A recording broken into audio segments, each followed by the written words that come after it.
Over the course of this channel so far, we've looked at several businesses whom throughout history have caused harm and destruction to individuals, society as a whole, and the environment. You could argue it would be very difficult to determine the world's most evil business, as criteria for what is considered evil can vary greatly and is subject to opinion. Despite this, however, one industry has received widespread criticism and negative attention for its unethical practices, and this is of course the tobacco industry. In this video, we're looking at some of the most harmful lies of the tobacco industry over the last 100 years and why they ultimately want to keep you addicted. Now first we must understand the historical context, because smoking nowadays is nothing like what it was 50 or even 100 years ago, as attitudes have significantly shifted over time.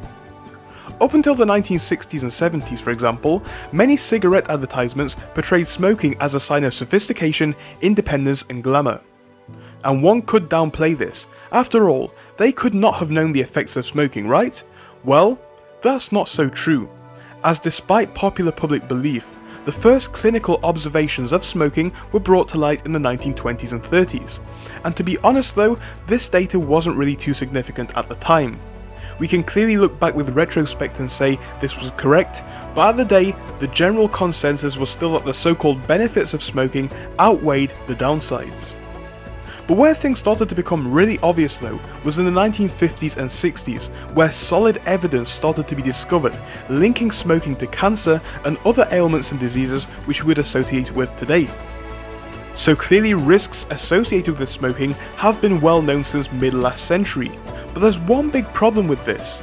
Smoking was a very lucrative industry and big tobacco firms knew this. At this point, as a business, there are two paths that you can take. You could obviously tell consumers of the associated risks, at which point if they still wish to use a product, that's their fault, or you could do the absolute opposite and go out of your way to try and cover things up. I'll let you guys guess which one Big Tobacco did. Well, yep, that's right. Big Tobacco chose the evil path. Big tobacco companies straight up tried to ignore, cover up and shift blame from their products to other sources. The addictive effects of smoking were ignored, certain products were marketed as less harmful than others, and marketing strategies as a whole were deceitful, unethical, and disingenuous. Overall, tobacco companies have been accused of misleading the public about the dangers of smoking and nicotine addiction for decades, despite overwhelming evidence linking tobacco use to serious health problems such as lung cancer, heart attacks, heart disease, and strokes. But these companies still have and will continue to market their products to young people and people in low-income and developing countries. Speaking of which, let's touch again upon that point of young people. You know, the ones who you really don't want to be smoking. Well, the youth have been marketed to by Big Tobacco many times, and the reason for this is really disgusting. You see, the thing about Big Tobacco is, for it to function, it needs to have a continuous turnover of customers, with new people coming in to buy the product each and every year. But the problem is, as people die off, there's less and less of a market for smoking as people now are aware of the risk. So, what do Big Tobacco brands do? They have to try and market to young people, and this is something that we've seen a lot recently. A huge example of this right now is the prominence of vaping within the youth population. Oftentimes, vape companies are owned by Big Tobacco and sell highly addictive nicotine products to the youth under colourful packaging and tasty flavours, which resemble sweets. As an under 25 myself, I can vouch for the prominence of this. Vaping is everywhere. It's on the streets, it's in nightclubs and in common areas. It's almost seen as a trendy thing to do by a lot of young people now. And whilst no doubt I will make a video on vaping soon enough, let's focus back on the tobacco industry for now, because problems here don't end at just evil marketing. On top of that, the industry as a whole has been accused of using child labour and paying extremely low wages, alongside exposing workers to dangerous chemicals in the production process. In many poorer countries, farming of tobacco is a major source of poverty, with farmers often not being paid fairly for their crops, which effectively leaves them destitute. Bear in mind, we haven't yet spoken about the Big Tobacco industry's impact on the environment.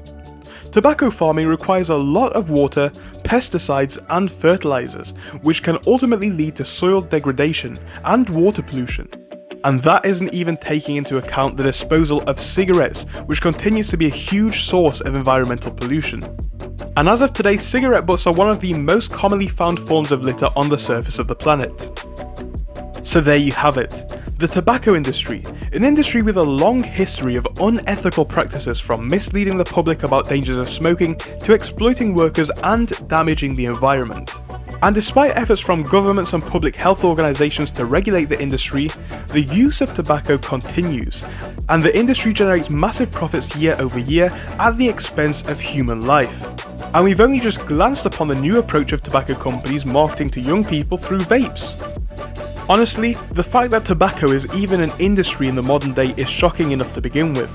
Most countries seem to outlaw many drugs, and it makes no sense for tobacco to persist, as it appears to only have negative side effects and no positive use case at all.